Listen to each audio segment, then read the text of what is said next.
வணக்கம். தன் முயற்சியில் சற்றும் மனம் தளராத விக்ரமாதித்தன் மீண்டும் மரத்தில் ஏறி வேதாளத்தை பிடித்து கட்டி தூக்கி கொண்டு நடக்கத் தொடங்கினார். வேதாளம் விக்ரமாதித்தனை பார்த்து, மன்னா, உன்னை போல் விடாமல் முயற்சி செய்யும் சிலர் கடைசி நிமிடத்தில் தங்கள் கொள்கையை கைவிட்டு அதுநாள் வரை செய்த முயற்சியை வீணாக்குகின்றனர். அத்தகைய ஒரு பெண்ணின் கதையை நான் உனக்கு இப்போது கூறப்போகிறேன். கவனமாக கேள் என்று கதையை சொல்ல ஆரம்பித்தது. வைஷாலி ராஜ்யத்தில் திரிசங்கம் என்னும் ஊரில் கலாதரன் என்ற தெய்வீக சிற்பி ஒருவர் வசித்து வந்தார். அவர் கல்லில் வடிக்கும் சிற்பங்களை உயிருள்ளவை போல் தத்ரூபமாக இருக்கும். ஒரு நாள் இரவில் பௌர்ணமி நில ஒளியில் மொட்டை மாடியில் அவர் உறங்கிக் கொண்டிருந்தார். அப்போது அவருடைய கனவில் மிக அழகான ஒரு இளமங்கை தோன்றி, சிற்பியே, என்னுடைய உருவ சிலையை நீ கல்லில் செதுக்க வேண்டும் என நான் மிகவும் விரும்புகிறேன். என் ஆசையை நீ நிறைவேற்றுவாயாக என்று கேட்டாள்.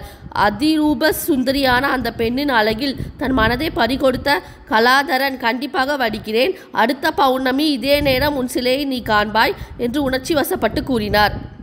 அக்கணமே அவர் கனவும் தூக்கமும் கலைந்தன. கனவுதான் கலைந்ததே தவிர அந்த ரூபவதியின் அழகு அவர் மனத்திரையில் நன்றாக பதிந்துவிட்டது.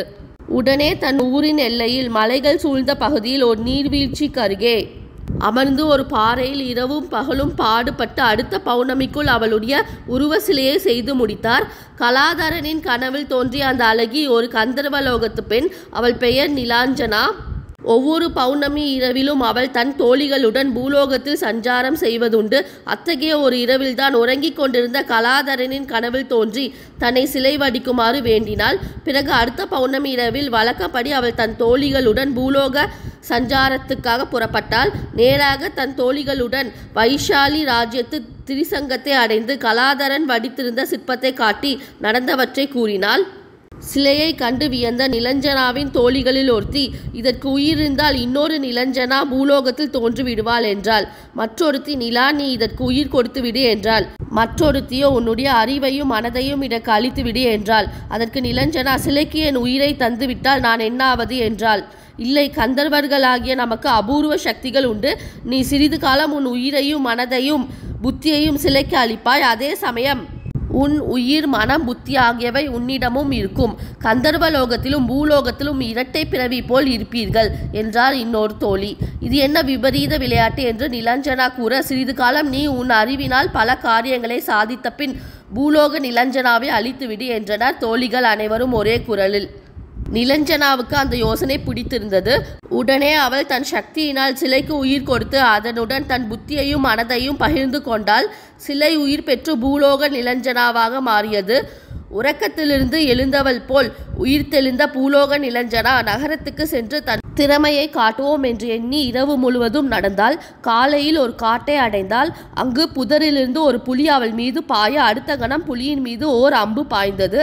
தன்னை காப்பாற்றியது யார் என்று நிலஞ்சனா சுற்றுமுற்றும் பார்க்க தொலைவிலே வில் அம்புகள் ஏந்தி ஒரு இளைஞர் குதிரையின் மீது வருவதை கண்டாள். அவள் அருகில் வந்ததும் அவர், நீ இந்த காட்டில் என்ன செய்கிறாய் என்று கேட்டார்.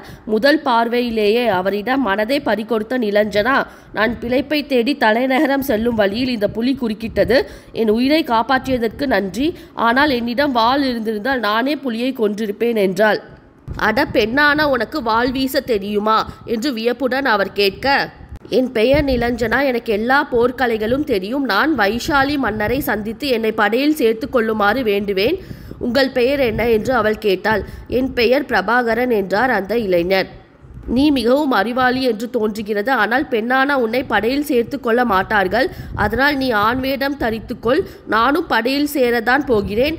அவந்தி ராஜ்ய மன்னர் நமது ராஜ்யத்தின் மீது படையெடுத்துள்ளார். அதனால் நம் மன்னர் ஏராளமான வீரர்களை திரட்டுகிறார். என்னுடன் வா, உன்னை அழைத்து செல்கிறேன் என்றார். பிறகு இருவரும் தலைநகரம் சென்று சேனாதிபதியை சந்தித்து படையில் சேர்ந்தனர்.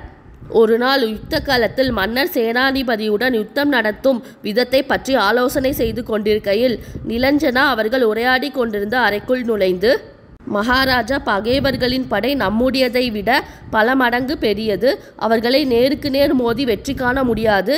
எதிர்ப்படையில் குழப்பம் உண்டாக்கினால் அவர்களை தோற்கடிக்க முடியும். அதற்கான திட்டம் என்னிடம் இருக்கிறது என்று தன் திட்டத்தை மன்னருக்கு விளக்கினாள். அதை கேட்டு மன்னர் வியந்து போனார். உடனே தன் படையில் ஒரு சிறிய பகுதியை பிரித்தெடுத்து அதற்கு அவளை உப தளபதி ஆக்கினார்.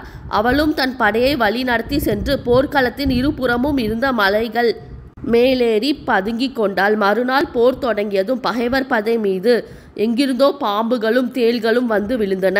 மற்றொரு மலையிலிருந்து தீப்பந்தங்கள் அவர்கள் மீது விழுந்தன. இதனால் பகைவர் படையில் ஒரே குழப்பம் ஏற்பட்டது. அந்த சமயம் வைஷாலி ராஜ்ய வீரர்கள் அவர்களை தாக்க பகைவர்கள் சரிவர போர் புரியாமல் பின்வாங்கி ஓடி போயினர். அந்த வெற்றிக்கு முழு காரணமான புத்திசாலி இளைஞரை பாராட்ட மன்னர் அவரை தன் அரண்மனைக்கு அழைத்தார். மன்னர் தனிமையில் இருந்தபோது தன் ஆண் வேடத்தை கலைத்தாள் நிலஞ்சனா. மகாராஜா, உண்மையில் நான் ஒரு பெண். உங்களிடம் வேலைக்கு சேர்வதற்காக ஆண் வேடம் போட்டேன். என்னை மன்னிக்கவும் என்றாள். அவள் எதிர்பார்த்ததுக்கு மாறாக மன்னருக்கு அபார வியப்பும் மகிழ்ச்சியும் உண்டாக வாரிசில்லாமல் இருந்த அவர் நிலஞ்சனாவை தன் மகளாக ஸ்வீகாரம் எடுத்து கொண்டு அவளை இளவரசியாக்கி அவள் விரும்புவதை அறிந்து பிரபாகரனை திருமணமும் செய்துவிட்டார். இவ்வாறு தன் புத்தி கூர்மையினால் பூலோகத்தில் வைஷாலி ராஜ்யத்தின் இளவரசியான நிலஞ்சனாவை பார்த்து கந்தர்வலோக நிலஞ்சனா மனம் பூரித்தாள். தன் தோழிகளிடம் தன்னுடைய பிரதிநிதியை பற்றி கர்வத்துடன் கூறினாள். ஆக தாங்கள் ஆரம்பித்த விளையாட்டு முடிவுற்றது என்று கந்தர்வலோக பெண்கள் கருதினர். அவளை மீண்டும் பழையபடி சிலையாக்குவதற்காக கந்தர்வலோக நிலஞ்சனா இளவரசியிடம் வந்தாள். அவள் யார் என்ற உண்மையை இளவரசிக்கு எடுத்துரைத்து அவளது உயிரை எடுக்கப் போவதாக கூறினாள். ஆனால் அதற்கு இளவரசி மறுத்துவிட்டாள். சொல்வதை கேள், நாம் இருவரும் நிரந்தரமாக ஒரே சமயத்தில் வாழ முடியாது. நான் என் உயிரை தற்காலிகமாக உனக்கு கொடுத்தேன். அதை திரும்பி எடுத்துக்கொள்ள என்னை அனுமதி என்றாள் கந்தர்வ நிலஞ்சனா. கந்தர்வ பெண்ணே, நீ தனிமையாக வாழ்கிறாய். ஆனால் நான் என் வாழ்வை என் கணவருடன் பிணைத்துள்ளேன். என் மீது அன்பை பொழியும் என் கணவர் நான் இன்று உயிர் வாழ மாட்டார். நான் இப்போது வைஷாலியின் இளவரசி. நான் மறைந்து போவதை குடிமக்களும் விரும்ப மாட்டார்கள் என்றாள் பூலோக நிலஞ்சனா. அவள் கடைசியாக கூறிய சொற்கள் கந்தர்வ நிலஞ்சனாவின் மனதை உருக்கிவிட்டன. ஆகையால் தனது இதயத்திலிருந்து தீ உருவாக்கி அந்த தீயில் எரிந்து மறைந்து போனாள். இந்த இடத்தில் கதையை நிறுத்திய வேதாளம், மன்னா, கந்தர்வ பெண் நிலஞ்சனாவின் மதிக்கெட்ட செயலை பார். பூலோக நிலஞ்சனாவுக்கு உயிர் கொடுத்ததே அவள்தான். அதுவும் தற்காலிகமாகத்தான். தன்னுடைய புத்தி கூர்மையை தன் பிரதிபிம்பத்தின் மூலம் பூவுலகில் நிரூபித்து காட்டிய பின் மீண்டும் அதை திரும்பி எடுத்துக்கொள்வதாக இருந்தால், ஆனால் கடைசி நிமிடத்தில் புத்தி பேதலித்து தன் பிரதிபிம்பத்தை உயிருடன் வாழ அனுமதித்துவிட்டு தான் உயிர் நீத்தாள். இதை முட்டாள்தனம் என்று சொல்லாமல் வேறு என்ன சொல்வது? என்னுடைய இந்த சந்தேகத்துக்கு விளக்கம் தெரிந்திருந்தும் நீ மௌனமாக இருந்தால் உன் தலை வெடித்து சுக்குநூறாகும் என்றது. அதற்கு விக்ரமாதித்யன், கந்தர்வ பெண்ணான நிலஞ்சனா தன் புத்தி சாதுரியத்தை நிரூபிப்பதற்காக சிலைக்கு தன் உயிரை தற்காலிகமாக கொடுத்தது உண்மைதான். ஆனால் கடைசி நிமிடத்தில் அவள் மனம் மாறி தன் உயிரை தியாகம் செய்தது முட்டாள்தனத்தினால் அல்ல, அவளுடைய தயால குணத்தினால்தான். விளையாட்டாக தொடங்கிய நாடகத்தில் பூலோக நிலஞ்சனா போர்க்களத்தில் தன் தந்திரமான திட்டத்தால் வெற்றி பெற்றாள். அவள் தான் விரும்பிய பிரபாகரனை காதலித்து திருமணம் செய்து கொண்டு விட்டாள். மன்னருக்கும் பட்டத்து ராணிக்கும் ஸ்வீகார பெண்ணாகிவிட்டாள். குடிமக்களின் மனம் கவர்ந்த இளவரசியாகிவிட்டாள். அவள் உயிரை பறித்தால் அவளை சார்ந்துள்ள அனைவரும் பெரும் துக்கத்தில் மூழ்குவர். ஆகையால் தான் உயிர் நீப்பதே சிறந்தது என்றும் தன் பிரதிபிம்பமானது மகிழ்ச்சியுடன் வாழட்டும் என்றே அவள் மேற்கூறிய முடிவெடுத்தாள் என்றார்.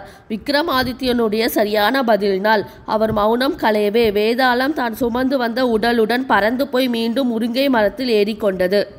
இந்த சேனல் பிடிச்சிருந்தா லைக் பண்ணுங்க, ஷேர் பண்ணுங்க, சப்ஸ்கிரைப் பண்ணுங்க. அடுத்து என்ன நடந்தது என்பதை பற்றி அடுத்த வீடியோவில் பார்ப்போம். ஒவ்வொரு வாரமும் விக்ரமாதித்யன் கதை நம் சேனலில் போடப்படும். அனைவரும் பார்க்கும்படி கேட்டுக்கொள்கிறேன். நன்றி.